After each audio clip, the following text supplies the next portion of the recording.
ito'y pawang katotohanan at katotohanan lamang. Di ba sabi ko siya, prangka ako maggamot. Parang may kuryenteng sumanib sa bumpa mo. Dito po. Parang hanggang saan yung kuryente? Parang hanggang dito. Hanggang dyan. Tapos yung kamay mo, parang Mabubutas. mabubutas. Tapos yung sa sikmura mo, Sakit ng dito naman. parang may pumapako. Parang sinuntok na hindi Oh. Pero nakita yan ng asawa mo ha. Sabi ko, asawa mo siya. Ginamitan kita ng posporo, nabali. Ginamitan din kasi tigas ng posporo, wala nang sakit, di ba? Wala ka sakit-sakit. O wala ka sakit-sakit. Tapos yung ginaganon lang kita, di ba? Nakita mo tayo? Tak! Ganun lang yan? Ganun lang yan? O, totoo yan. Ayan ang asawa mo. Makikita mo yung video mo. Yung video kayo. Meron kang video, pinapakita ko lang sa umpisa. Ayan, ginaganon ka lang. Gumaganon ka. Parang ako matulak sa ganun, sa lakas. So, sa lakas, di ba? Mahirap paniwalaan yan. Magaling ka na. Salamat sa mga manggagamot na nauna sa akin. Lubos akong nagagalak at natutuwa dahil instrumento sila ng Diyos. Pero, hindi ka kinukulam. Ikaw ay sinasaniba ng masamang espiritu dahil tinanggalan kanya ng paniniwala at pananampalataya. Kasi kung kinukulam ka, hindi lang yun ang mararanasan mo. Bawat higpit ko lang ng daliri ko sa'yo, para kang kumukuha ng mahabang espada, ibabombo sa buong katawan mo. Alam ng asawa mo yan, ginaganon ko lang yung tiyan mo. Ginaganon-ganon lang kita.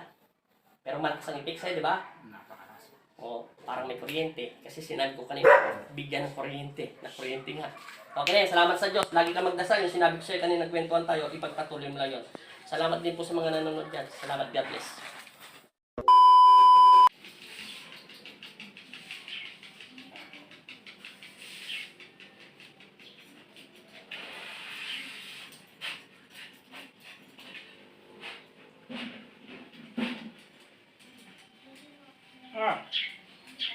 Aray!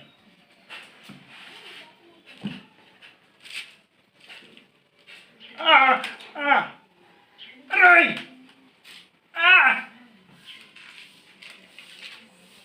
O pwede bang alisin mo na yung nilagay mong sakit sa kanya? Aray! O pwede bang alisin mo? O pwede mo bang alisin mo sa loob ng katawan mo? Ang sakit na nilagay mo rito.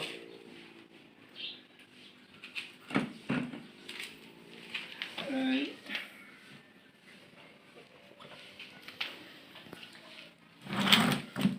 Aray! Aray! O pwede ka bang umalis sa loob ng katawan ng taong ito? Ha? May galit ka ba sa taong ito? Aray! May galit ka ba? Pagbibigyan kita bilang instrumento ng Diyos. Kung lalaban ka sa akin, mapipilitan akong itataas ko ang antas. Sa araw na ito ay hindi ka makakawala sa loob ng katawan niya. Kung pagbibigyan mo ko bilang instrumento ng Diyos at dala ko ang kapayapaan at pag-ibig ng aking Ama na si Kristo. Ngayon, may galit ka ba rito sa taong ito? May galit ka ba sa loob ng katawan ng taong ito? Babae ka lalaki? Narinig ko na may galit ka. Sinabi mo na. Babae ka lalaki?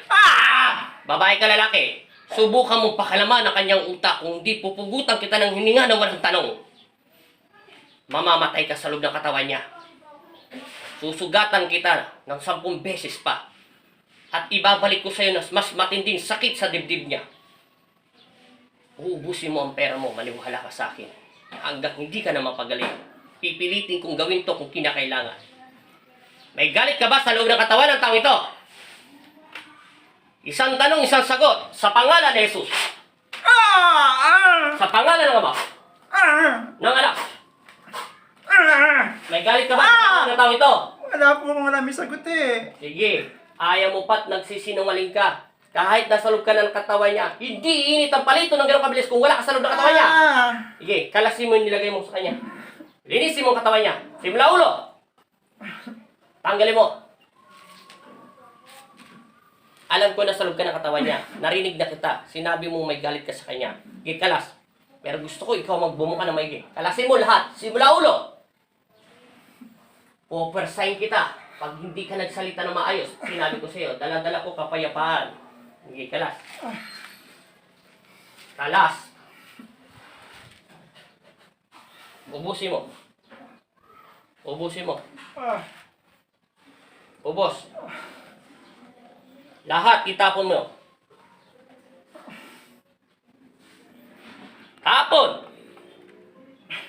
Itapon mo sa lupa! Bakit mo siya binibigyan ng sakit?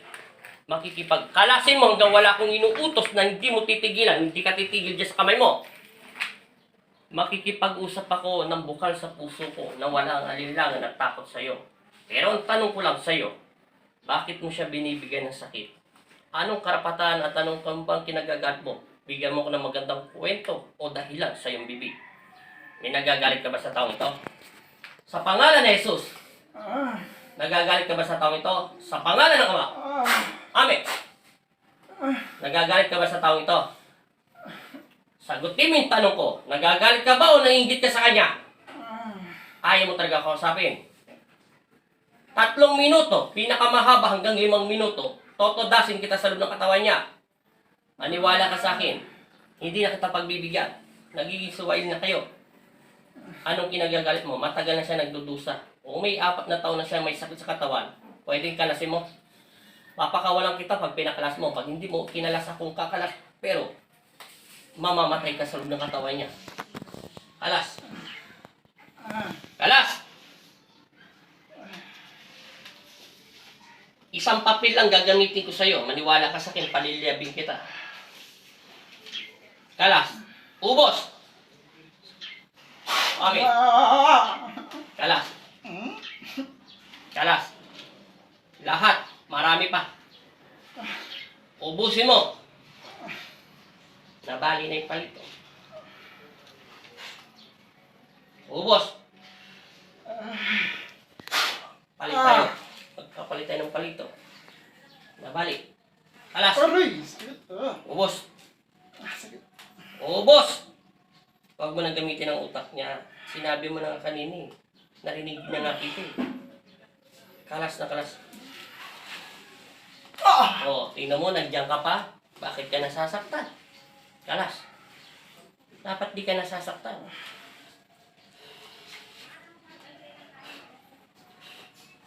Oh, di ba? Nandiyan ka pa. Kalas. Ubos! Ubusin mo yung sakit. Pag hindi ka nakinig sa akin, itong papel nito, kakabit ko sa'yo, maniwala ka sa akin. Papel lang to. Tapos palito lang ginamit ko sa'yo. Kalas. Aray! Ubos. Lahat! Buong katawan niya, linisin mo. Tanggalin mo lahat. Tanggalin mo lahat! Tama ng paghihirap sa 4 na taon. Kalasin mo. Kalas.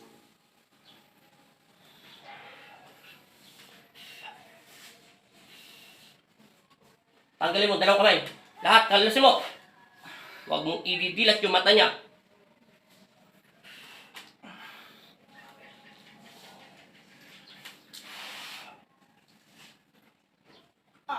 Kalas. Yan, sabi ko sa'yo, papel lang ang gagamitin ko sa'yo eh. Yan, may power na. Kalas. 2 kamay, gamitin mo yung kamay mong isa. Kalasin mo lahat, itapo mo. Simula ulo. Sa pangalan ng Ama, ng Anak, Sakit! at Espiritu Santo. Amen. O, kalas. Tingnan mo, nasasaktan ka lang. Simpleng salita lang ang ginamit ko sa'yo. Pero masakit, di ba? Masakit sa loob ng katawan mo. Sige, kalas. Ubusin mo. Idikit mo yung kamay mo sa katawan niya. Pag hindi mo dinikit, totoduhan ko ito ng dasal. Maniwala ka sa palilabing kita ng palilabing yan. Hanggang hindi ka umaamin. Pag hindi ka umaamin, sa araw na ito, patawarin ako ng aking Ama. Hihingi ako ng pahintulot. Nalulusawin kita sa araw na ito. Natilis ang gawin nyo, ha? Bilisan mo. Bakit ayaw mo igalaw yung kaliwete mong kamay? Itapon mo lahat yan. Simula ulo. Linisin mo lahat ang katawan niya na ginawa mong sakit. Sa pamamagitan ng pagsamit ko sa inyong pangalan, Panginoong Isus sa mga Nazareno, ay ilawin niyo po ang aking kamay. At bigyan ng bisa ang aking, at bigyan ng apoy ang katawan niya, at kuryente sa Panginoon. Amen. Sige, bibigyan kita ng apoy.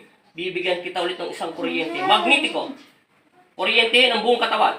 Amen. Ay! Sige. Kasakit! Tanggal. Kasakit! Ubos! Lahat ng katawan, linisin mo. Hindi lang yan ang dibdib niya. Ubusin mo lahat. Ba't yung katawan ko'y nasasaktan? Ay, huwag mo akong pansinin. Kalas ng kalas. Huwag ka maingay. Hindi. Luma na sa akin tugtugin niya. Sige. Ubos. Natural. Masasaktan ang physical at spiritual mo. Dahil kailangan kong gawin yun para masaktan ko siya sa loob ng katawan mo. Manalig at manampalataya ka. Kalasin mo. Sinasabayan niya ang utak mo. Dahil alam niya ang utak mo ay mahina. Mahina at may takot ang iyong puso. Gagamitin ko sandata ang takot mo. At gagamitin ko ang ginagamit ng sandata panlaban sa iyo. Yan din ang papatay sa kanya. Ang takot at isip at puso mo, gagamitin ko yan. Kahit mahina ang katawan, lupa at espiritu mo sa aking ama at mababaw ang iyong pananampalataya, yan ang igagamit ko sa iyo sa loob ng katawan ng tao ito. Sa pamamagitan ng pagsabi ko sa inyo, bigyan ulit ng apoy. Amen. Ibig sabihin, nababawasan. Umina na yung apoy. Wala na. Kala, ubusin mo. Pakawalan ng tubig at kapayapaan at pag-ibig, lunurin ng kalaban sa pangalan ni Jesus. Amen. Wala na. Wala na siya. Wala na sakit. Ubos, simula ulo. Nawala eh. Dapat tumipay-pay pa yan. Ibig sabihin, nagbuwawasan na. Lahat! Gagamitin kong sandata ang takot niya sa puso. Magulang ka ha? Gugulangan din kita. Papig nga lang kinakabit ko sa'yo, galit. Sumisigaw ka na. Sige, kalas. Lahat! Simula ulo. Nasaan ba yung ulo? Bakit hindi mo mahawakan yung ulo mo at itapon mo yung sakit? Hawakan mo yung ulo niya. Tenga. Mata. Bibig. Puso niya. Nasaan ang puso? Yung dalawang dibdib. Itapon lahat ng sakit. Balakang. Babalik ka pa sa loob ng katawan niya. Sige, kalas. Ano ka? Anong nilalang ka? Elemento ka ba? Espiritu ka ba? Pero alam ko na kung ano ka. Ano ka ba? Kapre? Maligno? Hindi ka naman tao eh. Ano ka nilalang? Anong nilalang ka ng Diablo? Masamang espiritu ka ba? Alam ko na kung sino ka. Pero gusto ko magbula sa iyong bibig. Dahil nakita na kita. Ginagamit mo sandata ang takot ng tao. Gagamitin ko rin sandata yung panlaban sa iyo. Kalas! Tingnan mo ito. Wala na. Ubos!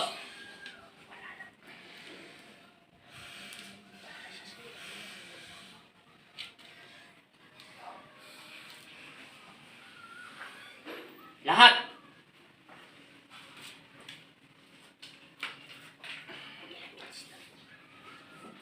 Third.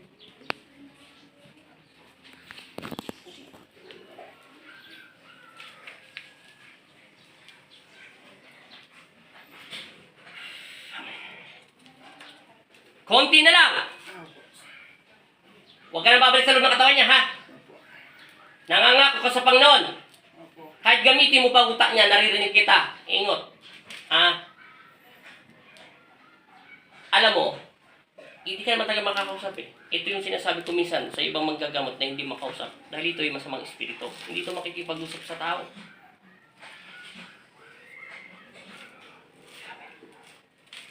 Wala na. Hinto mo yung kamay mo. Sumandag ka. At huwag ka nang babalik sa loob ng katawan nito. Naiintindihan mo?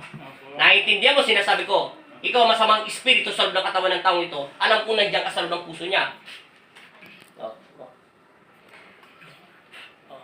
Wala na. Ito ang gagawin ko sa iyo para hindi ka na pumasok sa loob ng katawan niya. Sa pangalan ng Ama at ng Anak at Espiritu Santo. Amen.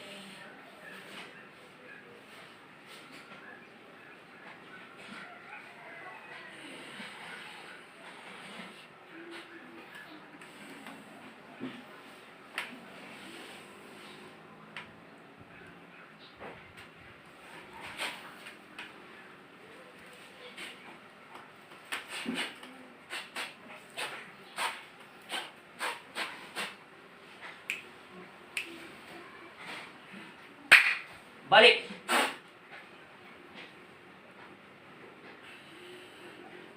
Idilat mo ang iyong mga mata. Gumising ka sa pangalan ni Jesus.